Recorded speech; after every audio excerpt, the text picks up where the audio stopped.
আসসালামু আলাইকুম, মিষ্টিমার রান্নাঘরে আপনাদের সবাইকে জানাচ্ছি ওয়েলকাম। আজকে আমরা বানাবো ডিম চপ।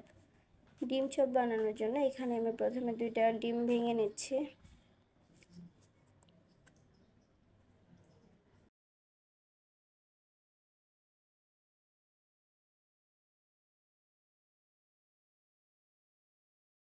সামান্য একটু লবণ দিয়ে দিব। ডিম চপের জন্য আমি আগে আলু সিদ্ধ করে রেখেছিলাম। এখন আমি সেই আলুটাতে পাউরুটি, আমি এখানে 4 পিস পাউরুটি নিয়েছি। পাউরুটিটাকে ভালো মতো ভিজিয়ে এবার পানিটা চেপে ফেলে দেব।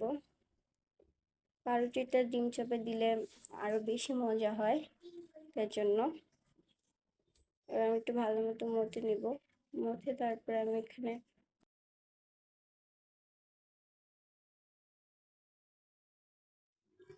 এবার আমি এটাতে ভেজে রাখা পেঁয়াজ কাঁচামরিচ দিয়ে দিয়েছি, লবণ স্বাদ মতো, মরিচের গুঁড়া, সামান্য একটু গরম মশলা দিয়ে মেখে নিয়েছি। এবার আগে থেকে সিদ্ধ করে রাখা ডিমগুলো কেটে নিয়েছিলাম, ওগুলো দিয়ে দিব। দিয়ে ভালো মতো চপটা বানিয়ে নিব।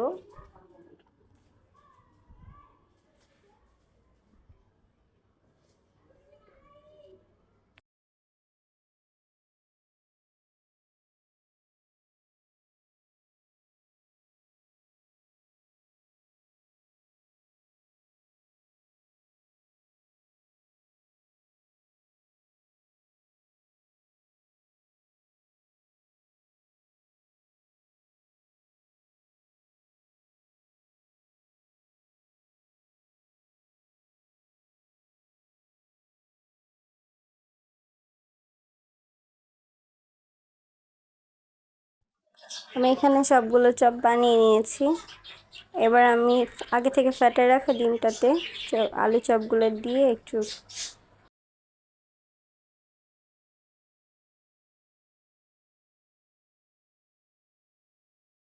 আমি আগে বিস্কিটের গুঁড়া করে রেখেছিলাম, সেটাতে এখন ডিমে ভিজানো আলু চপটা দিব।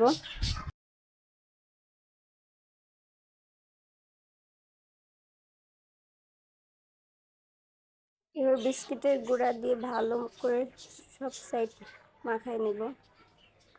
বিস্কিটের গুঁড়াটা ভালো করে লাগাই নেব, তাহলে ভাজার পরে মুচমুচে হবে, খেতে খুবই ভালো লাগবে। এভাবে করে বাসায় আলুর চপ বানিয়ে মেহমান আসলেও দিতে পারেন, বিকালের নাস্তা হিসেবেও খেতে পারেন। খুবই টেস্ট হয় এটা। এটাকে অনেকে ডিম চপও বলে।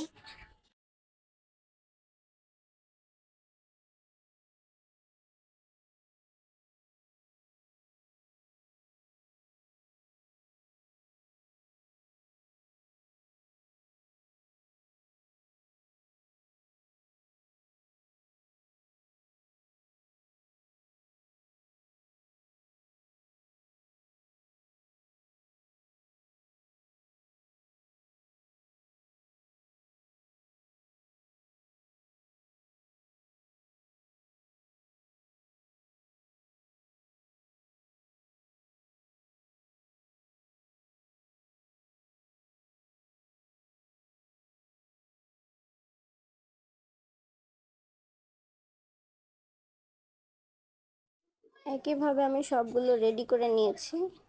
এখন আমি এগুলোকে ভাজবো। তেলটা আগের থেকে একটু হালকা গরম করে নিতে হবে। এগুলোকে ব্রাউন কালার করে ভাজবো, তাহলে অনেক মচমচে হবে, খেতেও খুব ভালো লাগবে।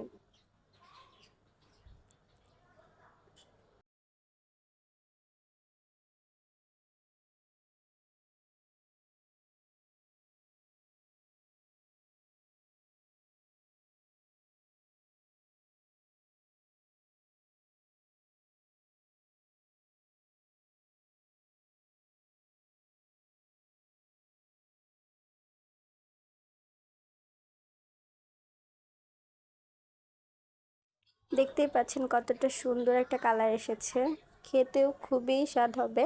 বাইরেটা মুচমুচে আর ভিতরেরটা সফট। এত কষ্ট করে আমার ভিডিওটা দেখেছেন তার জন্য অনেক অনেক ধন্যবাদ। আমার ভিডিওটাকে সাবস্ক্রাইব করে আমার সাথে থাকবেন। ধন্যবাদ।